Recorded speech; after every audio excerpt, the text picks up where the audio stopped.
High বন্ধুরা, তোমরা কেমন আছো? আজকে পাঞ্জাবি ডিম মশলা বানিয়েছি।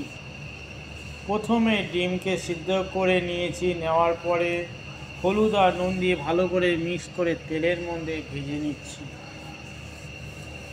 এত সুন্দর করে তেলের মধ্যে ভেজে নিচ্ছি যে খেতে যে কী স্বাদ লাগবে, যখন খাবে তখনই বুঝতে পারবে।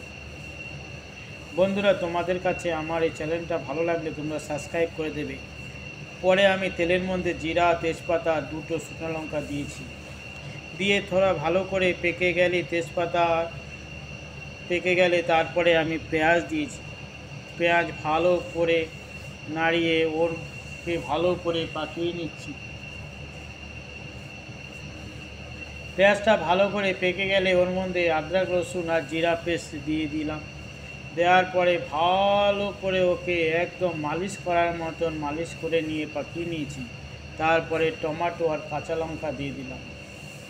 তারপরে সব শুকনো লঙ্কার গুঁড়ো, হলুদ, জিরা পাউডার দিয়ে ভালো করে মিক্স করে জল ঢেলে দিয়েছি।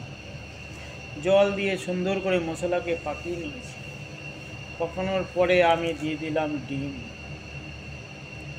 একদম ভালো করে মিক্স করে নিতে হচ্ছে মশলাগুলো, নয় কী করে হবে। বন্ধুরা, তোমরা ভুলবে না, ভিডিও যদি ভালো লাগে তোমরা সাবস্ক্রাইব করবে, লাইক করবে, শেয়ার করে দেবে। দেখো, আমার এই পাঞ্জাবি ডিম মশলাটা তৈরি হয়ে গেছে। একদম সহজ উপায়। দেখেছো তোমরা?